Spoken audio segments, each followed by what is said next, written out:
Hello everyone, class fifth की EVS में हम पढ़ रहे हैं how from tasting to digesting. So हमारा जो आज का सब टॉपिक है वो है how do you behave when you are hungry. तो प्रीवियस वीडियो में हमने क्या देखा, हमने देखा कि कैसे हम हाउ इज ड्विंग डन, वो कैसे हो जाती है, फिर कैसे सलाइवा फूड के साथ मिक्स होता है, फिर कैसे वो फूड ब्रेक डाउन होता है, फिर वो कैसे हमारे स्टमक में पहुंचता है। ठीक है, सो एंड ऑल दैट वो जो हमने प्रीवियस वीडियो में पढ़ाया। तो आज का जो हमारा नया टॉपिक है ये है how do you behave when you are hungry. That means कि जब हमें भूख लगती है तो हम किस तरह से बिहेव करते हैं। आधे बोलते हैं I am so hungry I can eat elephant, आधे बोलते हैं मैं इतना भूखा हूँ मैं पूरा का पूरा एक हाथी खा सकता हूँ। ठीक है, आधे बोलते हैं कि मेरा सर दुखता है जब मुझे भूख लगती है, आधे बोलते हैं मुझे हमें गुस्सा जल्दी आ जाता है जब हमें भूख लगती है। तो अब आप कैसा बिहेव करते हो जब आपको भूख लगती है? आपको पता होगा आप कैसा बिहेव करते हो जब आपको ज़्यादा भूख लगती है। सो अगर हमें भूख लगती है हम खाना खाते हैं, या हमें प्यास लगती है हम पानी पीते हैं। ठीक है, तो सवाल ये है अगर हम खाना ना खाए पानी ना पिए हमें क्या हो सकता है। ठीक है, तो हमें भूख ही क्यों लगती है? जब लगती है तो हम ऐसा बिहेव क्यों करते हैं? आधों को गुस्सा आता है, आधों को सर दुखता है, आधे वीक हो जाते हैं, राइट। तो हम ऐसा क्यों करते हैं? फूड की ज़रूरत पड़ी ही क्यों? क्यों हमें खाना खाते हैं? क्यों हमें भूख लगती है? खाने की रिक्वायरमेंट क्या है? और हम कितने दिन तक बिना खाए बिना पिए रह सकते हैं? क्या हम बिना खाए बिना पिए जी सकते हैं? इसका जवाब हम एक एग्जाम्पल के साथ देंगे जहाँ जो आपकी लेसन में दी गई है। तो नीतू एक लड़की होती है जिसके साथ क्या होता है, वो पड़ गई बीमार। नीतू पे क्या पड़ गई? बीमार। उसको हो गई थी फूड पॉइजनिंग, यानी कि उसने कंटेमिनेटेड फूड खाया था, मतलब एक गंदा फूड खाया था, वो साफ सुथरा नहीं था, तो जिससे उसका स्टमक हो गया अपसेट। तो क्या हुआ था कि नीतू के साथ पूरे दिन हो गई उसको वॉमिटिंग और लूज मोशंस।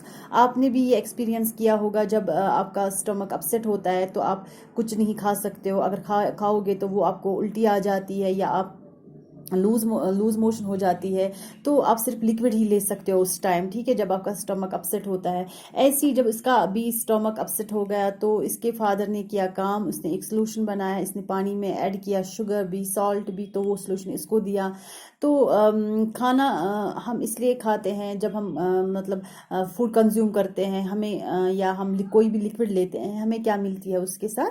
हमें मिलती है एनर्जी, बहुत सारी एनर्जी। तो इसलिए हमें फूड चाहिए होता है कि हमारी बॉडी को एनर्जी मिले। अगर आप कोई टाइम स्किप करते हो या मतलब आप कोई टाइम नहीं खाते हो, डिनर नहीं खाते हो या लंच नहीं करते हो, तो आप मतलब बहुत ज़्यादा थक जाते हो। ठीक है, तो आपको लो एनर्जी फील हो जाती है, आपको मतलब भूख भी लगी होती है और आप फिर जल्दी से सो जाते हो भूख की वजह से।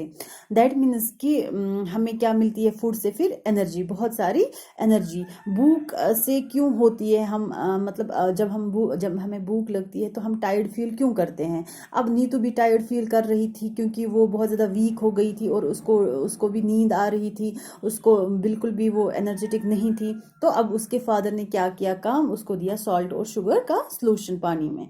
तो लेकिन इतनी वे वीक हो गई, ये फैंट हो गई। ठीक है, तो उसको डॉक्टर के पास लिया गया। तो वहाँ पे डॉक्टर जो थी उसने इसको नीतू को एडमिट किया हॉस्पिटल में।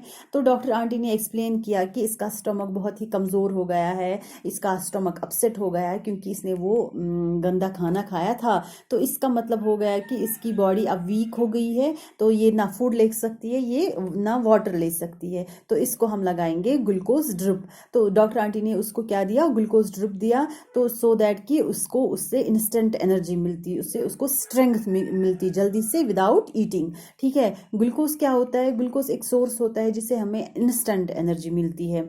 तो नीतू हो गई कंफ्यूज क्योंकि जब गर्मी के दिन वो खेलने जाती थी तो उसकी मम्मा उसको एक बॉटल में पानी देती थी जिसमें वो उसको ग्लूकोज मिलाती थी, फिर वो पीती थी। अब क्या हुआ कि नीतू को ग्लूकोज तो मिल रहा था लेकिन माउथ के थ्रू नहीं, इंजेक्शन के थ्रू। ठीक है, तो नीतू हो गई कंफ्यूज इसलिए क्योंकि उसने सोचा कि अभी तक तो हम ग्लूकोज को पानी के साथ मिलाकर माउथ से कंज्यूम करते थे, अब ये इंजेक्शन क्यों लगाना पड़ा? डॉक्टर ने बोला स्टमक अपसेट हो गया है ड्यू टू फूड पॉइजनिंग, इसलिए आपका जो स्टमक है वो बहुत ज़्यादा कमज़ोर हो गया, ये अब कुछ नहीं एक्सेप्ट कर रहा है, तो आप जो भी खाओगी वो आप मतलब या तो उल्टी आएगी, आप लूज मोशन हो जाओगे, तो आपकी बॉडी वीक होने लगी है, आपको अच्छी मतलब एनर्जी सप्लाई नहीं मिल रही है, तो इसलिए आपको ग्लूकोज ड्रिप की ज़रूरत पड़ गई। तो इसलिए आपको ये फिर बहुत सारी स्ट्रेंथ, बहुत सारी एनर्जी देगी विदाउट ईटिंग, ठीक है। तो ड्रिप और इंजेक्शन में फ़र्क क्या है? कोई भी मेडिसिन हम इंजेक्शन के थ्रू लेते हैं, राइट। तो बॉडी में होता है बहुत सारा ब्लड, खून जिसे हम बोलते हैं, जो हमारे सारी बॉडी में किससे फ्लो हो जाता है? पाइप से। एक बार हमने पढ़ लिया कि जो फूड पाइप होता है वो माउथ से जो फूड होता है वो कहाँ पहुंचा देता है? स्टमक में। तो वो हो गई फूड पाइप की बात। तो ऐसे ही ब्लड के भी बहुत सारे पाइप्स होते हैं जहां से ब्लड फ्लो होता है हमारी पूरी बॉडी को, फ्रॉम हेड टू टो, ठीक है। तो इसलिए तो ये ब्लड सप्लाई होता है पाइपलाइंस के थ्रू, ठीक है। तो अगर हमें चोट लगती है तो हमें क्या आ जाता है? खून। तो फिर हम उसे साफ करते हैं, फिर या बैंडेज लगाते हैं या दवाई लगाते हैं जिससे वो ब्लीडिंग रुक जाती है। तो ब्लीडिंग क्या होता है? ब्लीडिंग एक प्रोसेस होती है जिससे खून बाहर निकल जाता है। इससे हमें समझ आया कि अगर हम कहीं भी प्रिक करेंगे अपनी बॉडी को या हमें चोट लगेगी तो वहां से क्या निकलेगा? खून निकलेगा। तो वहां से खून आने लगेगा, दैट मीन्स कि हमारी बॉडी में हर जगह पे ब्लड के पाइपलाइंस है जिसे हम वीन्स, कैपिलरीज बोलते हैं, जो आप हायर स्टैंडर्ड्स में पढ़ोगे। इस टाइम आप पाइपलाइंस ही समझो। पाइपलाइंस होती है जो हमारी पूरी बॉडी को ब्लड सप्लाई करती है, ठीक है। तो हम इंजेक्शन को ब्लड में इन्हीं पाइपलाइंस के अंदर डालते हैं। और इंजेक्शन एक क्या होता है कि इंजेक्शन क्या है? एक नीडल के थ्रू मेडिसिन दी जाती है हमारी बॉडी को जो सीधे ब्लड से मिल जाती है, तो हमें जल्दी से रिलीफ मिलता है। ऐसी ड्रिप का प्रोसीजर क्या है? ड्रिप भी ऐसी नीडल के थ्रू ही हमारी ब्लड में मिलाया जाता है। लेकिन मतलब डिफरेंस क्या है ड्रिप और इंजेक्शन में? ये डिफरेंस है कि जो इंजेक्शन है वो हम एक साथ देते हैं, मैक्सिमम उसको 1 मिनट लगता है देने में। ग्लूकोज जो है वो ड्रॉप बाय ड्रॉप हम अपनी बॉडी में लगाते हैं, ड्रॉप बाय ड्रॉप। उसको बहुत ज़्यादा टाइम लगता है, उसको हम एक साथ नहीं देख सकते हैं। तो ब्लड में जब ग्लूकोज ऐड हो गया तो नीतू को मिल गई बहुत सारी एनर्जी। दैट मीन्स कि इससे हमें ये कंक्लूजन मिलता है कि फूड हमारे लिए कितना इम्पोर्टेंट है, क्योंकि फूड क्या प्रोवाइड करता है? हमें एनर्जी प्रोवाइड करती है। लेकिन अगर हमें कभी स्टमक अपसेट होता है, जब हम कभी गंदा खाना खाते हैं, कंटेमिनेटेड फूड खाते हैं, तो उससे हमारा जो स्टमक होता है उसको फूड पॉइजनिंग होती है। तो स्टमक कोई भी चीज़ एक्सेप्ट नहीं कर पाता, तो हमें फिर हॉस्पिटल विजिट करना पड़ता है, या दवाई लेनी पड़ती है, या ग्लूकोज ड्रिप लगाना पड़ता है। तो दैट मीन्स कि फूड बहुत ही इंपॉर्टेंट है हमारे लिए, और हमें साफ खाना चाहिए और लिमिटेड खाना चाहिए। So this was all about how do we behave when we are hungry. So this was it. Thank you.